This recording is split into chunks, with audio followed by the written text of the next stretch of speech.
Sebelum jadi Voice Lo, mungkin bisa dibilang gue Wahyu Melo, menghayal gitu. Pas keluar kamar mandi, lagunya gimana yang tadi ya? Lupa. Di rumah main game, masak. Kalau ngebandingin sama si Slow, susah banget nih. Iya. Bisa di atas genteng gue dulu. Ternyata lu nggak slow-slow amat ya? Enggak sebenarnya. Sampai kayak nggak ada harganya juga. Yang penting cair ya.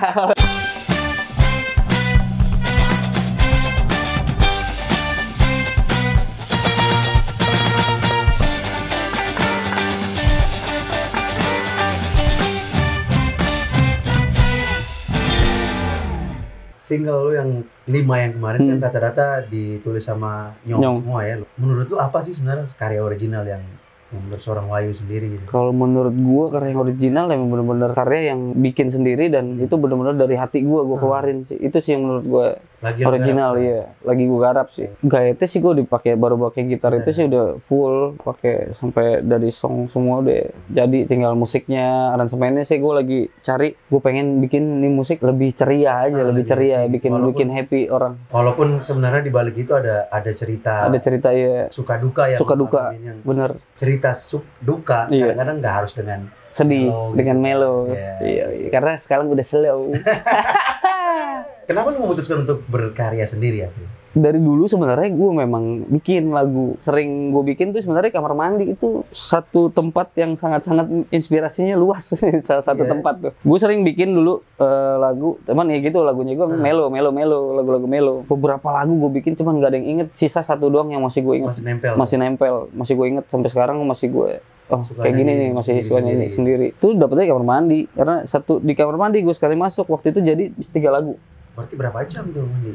1 jam mungkin gue bisa 1 jaman. 1 jam 3 lagu? Iya. Tapi anehnya gitu, saat di kamar mandi nih lagi nongkrong, kita nggak niat kan bikin lagu kan, lagi nongkrong lagi enak muncul lagi nyanyi, mau senandung kah atau memang kadang-kadang gue langsung senandung langsung dan lirik langsung gue buat di situ sambil ngomong gitu. Sambil menghayal gitu. Jadilah tuh lagu. Pas keluar kamar mandi, lagunya gimana yang tadi ya? Lupa.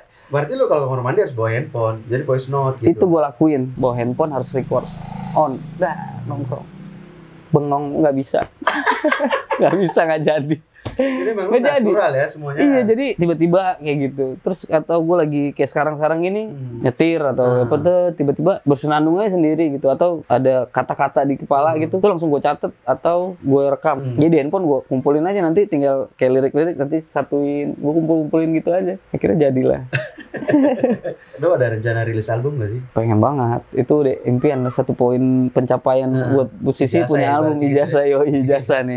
Ijazah udah punya album. Karena target gue tadinya sebenarnya tahun ini sebenarnya. Tadi ya pandemi juga satu. Terus memang karena kan gue juga udah selesai kontrak sama label juga. Udah kelar label. Sekarang masih sendiri dulu. Rencana sih gue memang lagi jalan juga sama Nyong juga kan, lagi bikin juga di Loteng Musik. Jadi lagi proses juga, lagi sambil belajar lah pokoknya, cari ilmu tentang di industri kayak gimana, karena gue dulu nol banget industri, gue nggak ngerti lah. Masa saat ini kita akhirnya belajar semua ya. Bener, harus bisa tahu semua. Harus tahu publisher itu apa, ini gimana, di industri musik itu kayak gimana, kontrak harus baca kontrak itu seperti apa gitu. Dulu gue sama sekali ini ikut aja karena gue sebenarnya kalau gue kayak gitu gue ikut tapi bukan gue nggak mantau atau nggak merhatiin. Jadi di situ gue belajar sambil tapi gue sambil belajar gitu. Oh kayak gini, nanti gue udah punya, gue udah ngerti kayak gini. Lama-lama pelan-pelan sih sedikit tambah lah pengetahuan sih sebenarnya gitu. Nah di masa pandemi ini kan bekerja di industri musik ini, apalagi penampil performer yang berharap lebih banyak dari off air ya. Off air. Itu kan berapa bulan tuh kita nggak manggung. 6 bulan. 6 bulan gitu. 6 bulan ya. Itu lu ngapain aja tuh? Di rumah main game, masak. Lu bisa masak juga? Bisa, sedikit-sedikit bisa.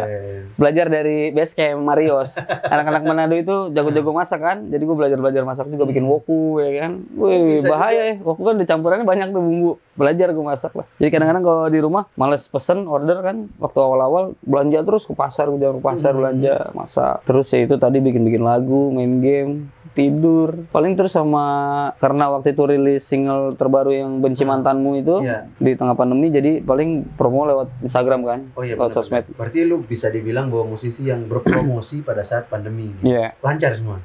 Alhamdulillah lancar. impact-nya dari penjualan? Impact-nya masih belum terlalu besar sih ya. Mantaunya kan paling sekarang dari apa sih? Viewers ya.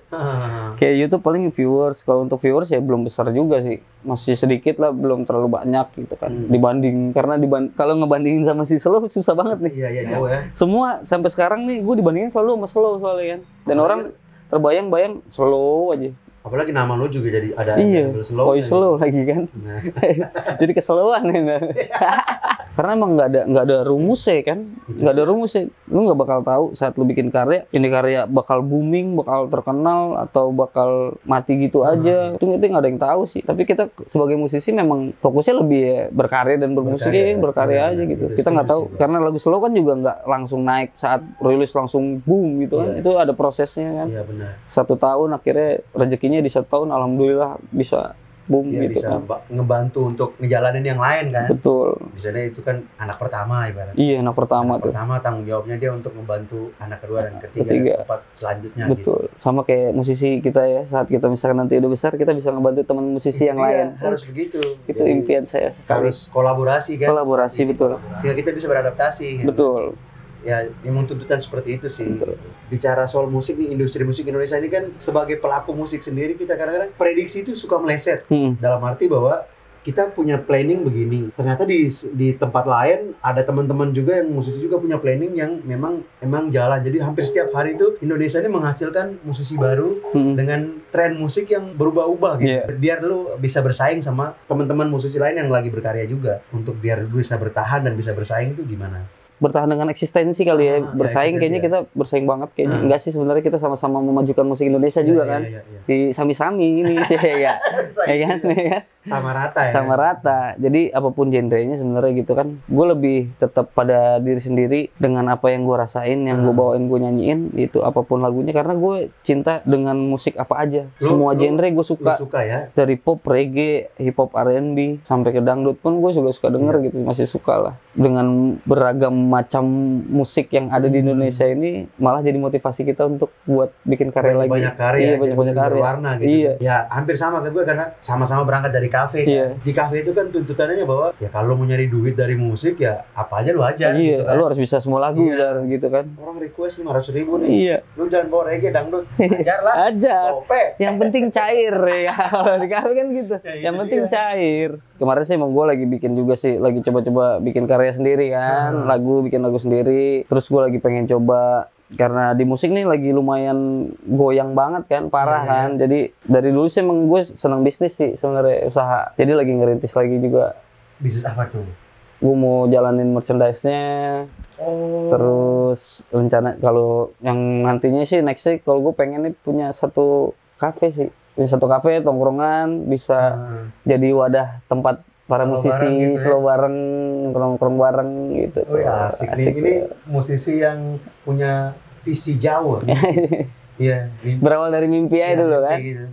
Ada yang lu proses sekarang? Lagu ada yang lu? Lagu yang gua kemarin di tengah pandemi itu, kemarin gua bikin, lagi bikin gayetnya juga, terus yang merchandise lagi produksi, sama nyari link-link buat after covid nih, mau gimana lagi, mau ngapain gitu.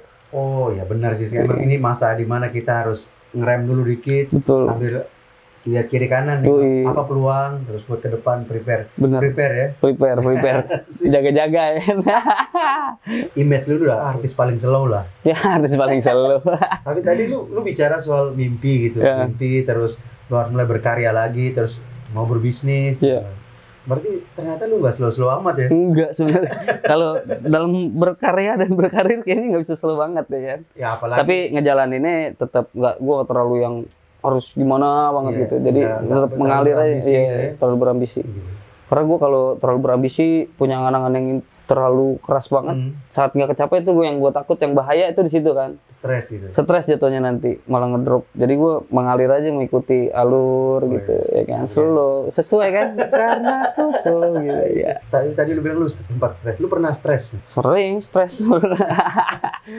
pernah gue stres. Cara ngatasinnya gimana sih dari seorang Wahyu Slow ini? Kalau dari gue coba cari hikmahnya sebenarnya. dari persoalan itu. Jadi dulu tuh sebenarnya sebelum jadi Wahyu Slow mungkin bisa dibilang gue Wahyu Melo. Oh, menarik nih.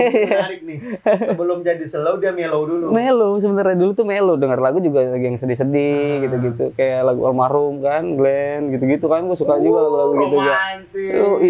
Laki-laki sedap. Kalau lagi galau tuh kan bisa di atas genteng gue dulu.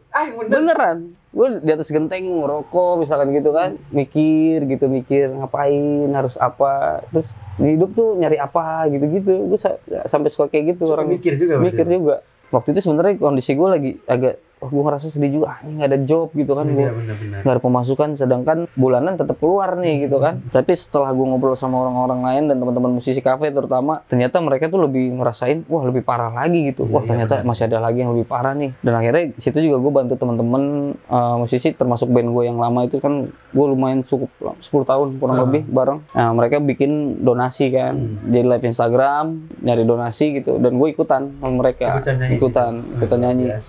Terkumpul dananya, bagi-bagi anak-anak gitu kan, alhamdulillah. Cuman memang kadang-kadang nggak terlalu yang gimana ya, kita banyak yang nonton atau nggak tentu juga dapat donasinya. Ada yang cuma nonton aja, yang donasi macam-macam gitu sih. Kita udah biasa main live dan ada yang nonton. Bener. Gitu. Ini kameranya kecil, nggak ada suara-suara yang teriak dari teriak ya kan, ikutan nyanyi bareng. Kan moodnya juga kan. Moodnya beda banget, kan, gitu. banget. Tapi ya luar biasa sih, lu masih ya sisi slow dan sisi humble segala macam lu masih jaga dan masih berhubungan. Itu luar biasa itu. Amin, alhamdulillah. Sekarang masih gue masih selalu kontekan sama mereka juga kalau lagi masih berhubungan sama teman-teman yang lama, mau yang udah lama menghilang tiba-tiba muncul, wih brother gue gitu-gitu ya, tetap aja gue sama aja lah. Santai. Berarti lu nggak berubah ya dari segi pembawaan? Kalau berubah enggaknya mungkin orang lain yang bisa nilai. Tapi kalau gue pribadi, gue nilai diri gue sendiri, gue masih sama aja kayak yang dulu. Masih sama, tetap slow. Keren. Sampai kejadian lucu.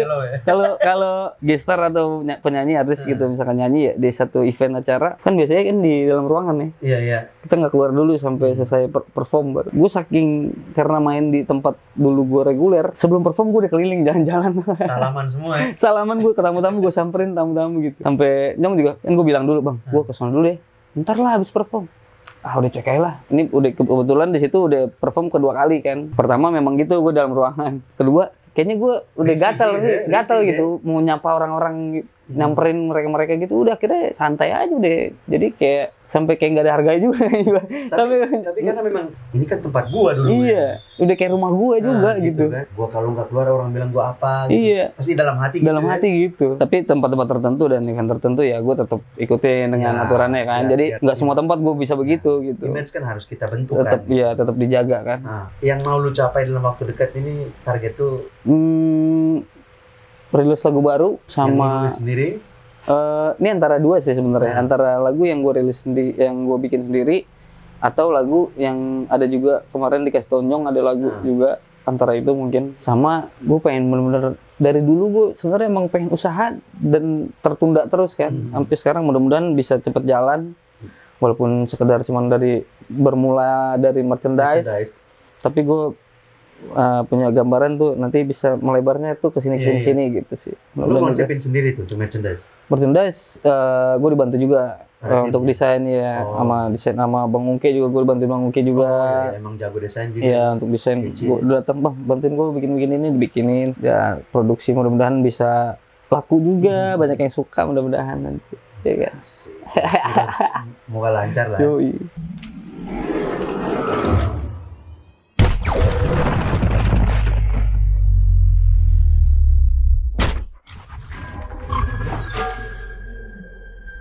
Dan makna fans buat lu sendiri tuh apa sih? Apalagi kalau yang cantik lagi, lebih cepet tuh bikin. Nggak ada kan? Coba nggak ada. Kasih. Buat temen aku nih, videonya dia lagi engkel. Gue langsung ngedubrak. Wah gitu, sensitif keluarga nih. Jangan nangis ya. Nyokap gue jangan sampai terlalu stres gitu. Gue menghindari banget tuh sampai nyokap tuh yang sampai stres gitu. Dia jual aja rumahnya, pindah ke kampung.